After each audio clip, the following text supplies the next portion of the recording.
میں گھس کر یزید کو مارا. ایک تھا بیٹا حسین کا جس نے گھر میں گھس کر یزید کو مارا.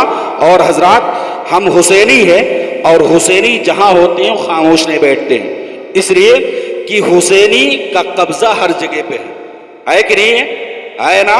یہاں تو یہاں جنت بھی حسینیوں کا ہے، کوثر بھی حسینیوں کا ہے، ہمیں سب کچھ حسینیوں کا ہے. تو بتاؤ جب ہمارا سب پر قبضہ ہے تو حسینی کیوں ڈرے؟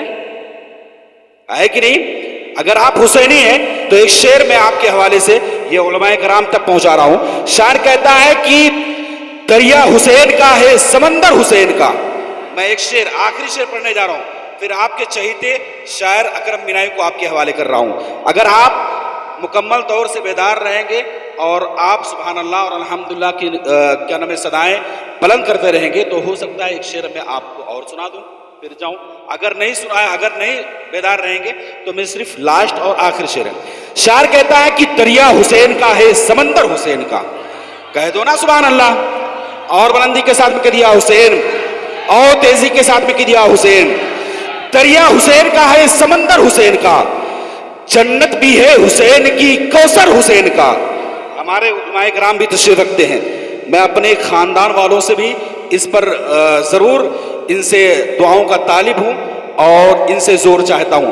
شاعر کہتا ہے کہ دریا حسین کا ہے سمندر حسین کا، کوثر بھی ہے حسین کی، کوثر بھی ہے حسین کی، جنت حسین کا، جنت بھی ہے حسین کی کوثر حسین کا. اور حیرت زدہ یزید کا لشکر ہے دیکھ کر، حیرت زدہ یزید کا لشکر ہے دیکھ کر، ارے محو کلام سر ہے سینہ پر حسین کا، محو کلام سر ہے سینہ پر حسین کا، محو کلام سر ہے سینہ پر حسین کا، محو کلام سر ہے سینہ پر حسین کا، محو کلام سر ہے سینہ پر حسین کا. اور ایک آخری شعر، یقیناً اگر آپ بتائیں کہ اگر کوئی یزید یہاں پر آ جائے تو آپ اس کو چھوڑیں گے؟ چھوڑیں گے؟ نہیں چھوڑیں گے نا، مار مار کر کے اس کو بھوسا بنا دیں گے نا، ہے کہ نہیں؟ یقیناً آج امام حسین کے اتنے چاہنے والے ہیں، اتنے چاہنے والے ہیں، قسم خدا کی یہ جو غیر لوگ بتاتے ہیں نا کہ 22 کروڑ یا 25 کروڑ مسلمان ہیں نا، اگر حسینی جذبہ ان کے اندر غالب آ جائے تو کرسیوں پر ہماری قوم ہوگی، کوئی دوسرا نہیں ہوگا. ہے کہ نہیں؟ ہے نا؟ بات سچی ہے. اس لیے کہ امام حسین نے 72 پر حسینی جذبہ اور حسینی رنگ ایسا چڑھا دیا تھا کہ 72 نے 22,000 کے مقابلے میں آ کر کے اور 22,000 کو تہہ تیگ کر دیا اور جہنم رسید کروا دیا تھا. تو کیا 22 کروڑ 25 کروڑ 40 کروڑ ہو کر کے نہیں کر سکتے؟ کر سکتے، لیکن اس کے لیے ایک جذبہ حسینی ہونی چاہیے، ہونی چاہیے نا، ہونی چاہیے نا. تو اب بتاؤ کوئی یزیدی آ کر کے یہاں سے بچ کر کے جا سکتا؟ نہیں سکتا، نہیں جا سکتا نا. تو حسینی ہے نا. تو میں آپ تمام حضرات تک یہ شعر پہنچا رہا ہوں. شاعر کہتا ہے کہ دریا حسین کا ہے سمندر حسین کا، جنت حسین کی ہے کوثر حسین کا، جنت حسین کی ہے کوثر حسین کا. اور جائے گا سوچ اب تو کہاں دشمن حسین، جائے گا سوچ اب تو کہاں دشمن حسین، ارے مارے گا تجھ کو ڈھونڈ کے یہ نوکر حسین کا. جائے گا سوچ اب تو کہاں، جائے گا سوچ اب تو کہاں دشمن حسین، مارے گا تجھ کو ڈھونڈ کے یہ نوکر حسین کا، مارے گا تجھ کو ڈھونڈ کے یہ نوکر حسین کا. ہماری ماں اور بہنیں بہت کافی دیر سے بیٹھی ہوئی ہیں، وہ سوچتی ہیں کاش میری بھی باتیں ہو جاتی. ہاں دیکھنے میں یہ آتا کہ ہماری مائیں اور بہنیں بیچاری یہ قوم کے مسلم جو ہوتے ہیں نا، نوجوان لڑکے ان کو کچھ نہیں سمجھتے، ہوتا کہ نہیں. ابھی بھی تفصیل مینائی صاحب آپ کو اس حوالے سے بتائیں گے کہ آج کا نوجوان کیا ہوتا ہے، میری مائیں کہاں بیچاری چلی جاتی ہیں. حضرات جبکہ آپ حسینی ہیں نا، حسینی ہے نا، اور امام حسین کے بڑے بھائی نام کیا تھا؟ کیا تھا نام؟ ہمیں بتاؤ نا. امام حسین کے بڑے بھائی کا نام کیا تھا؟ حضرت امام حسن. حضرت امام حسن اپنی والدہ محترمہ کا اتنا ادب کرتے، ان کے حوالے سے یہ پتہ چلتا، تاریخ کے حوالے سے پتہ چلتا کہ آپ اپنی والدہ محترمہ کا یعنی اپنی ماں کا اتنا احترام کرتے، اتنا احترام کرتے کہ ابھی آپ بچپن ہی میں آپ فرماتے ہیں کہ میں نے کبھی اپنی ماں کے ساتھ میں کھانا نہیں کھایا، یعنی ایک پلیٹ میں لوگوں نے پوچھا اس کی وجہ، ارے ماں کے ساتھ میں کھانا نہ کھانا، اس کا مطلب کیا؟ تو قربان جاؤ، تاریخی جملہ ہے مسلمانوں، آپ نے فرمایا، آپ نے کہا اے لوگوں، میں نے اپنی ماں کے ساتھ میں ایک پلیٹ میں کھانا اس ڈر سے نہیں کھایا کہ کہیں ایسا نہ ہو جائے کہ میں جس لقمے کو اٹھانے کے لیے چل رہا ہوں، کہیں میری ماں اس لقمے کو اٹھانا چاہتی ہو اور میں اس لقمے کو اٹھا کر کھا لوں اور میری ماں اس لقمے کو نہ اٹھا پائے۔ ہمیں سوچو نا، وہ امام حسن، وہ امام حسن، امام حسین کا وہ گھرانہ کہ ہر میدان میں آپ کا خاندان کامیاب و کامراں ہوتا نظر آتا، اور یہ حسینی لوگ اپنی ماں کی ہسٹری اگر ہم آپ اپنے گھر سے شروع کریں اور اپنے پڑوسیوں تک لے کے جائیں اور اپنی ماں کے تعلق سے ہم ان کی ہسٹری معلوم کریں تو قسم خدا کی ہم پر رونا آتا کہ ہم اپنی بیویوں سے محبت تو کرتے لیکن اپنی ماں سے محبت نہیں کرتے، اپنی باپ سے محبت نہیں کرتے، جبکہ کیا ہونا چاہیے؟ محبت کرنی چاہیے۔ آقا کریم صلی اللہ علیہ وسلم سے کسی نے پوچھا، یا رسول اللہ صلی اللہ علیہ وسلم، شوہر پر کس کا حق زیادہ ہے؟ تو نبی پاک صلی اللہ علیہ وسلم نے فرمایا کہ شوہر پر سب سے زیادہ اگر حق ہے تو اس کی والدہ کا، یعنی اس شوہر پر حق ہے کہ وہ اپنی ماں کو زیادہ ترجیح دے۔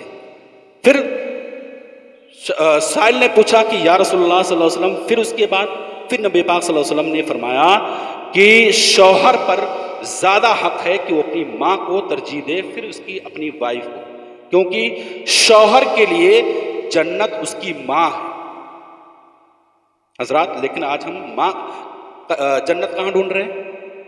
اپنی ماں کے بجائے اپنی بیوی کے قدم کے نیچے، جبکہ قرآن کیا کہہ رہا ہے، حدیث کیا کہہ رہی ہے؟ حدیث ہم کو یہ بتا رہی، الجنت تحت اقدام الامہات، جنت ماؤں کے قدموں کے نیچے ہے، اور ہم ڈھونڈ کہاں رہے؟ دوسری جگہ۔ زیادہ ہو سکا تو ساسو ماں کے پاس ڈھونڈ رہے، ہوتا کہ نہیں ہوتا؟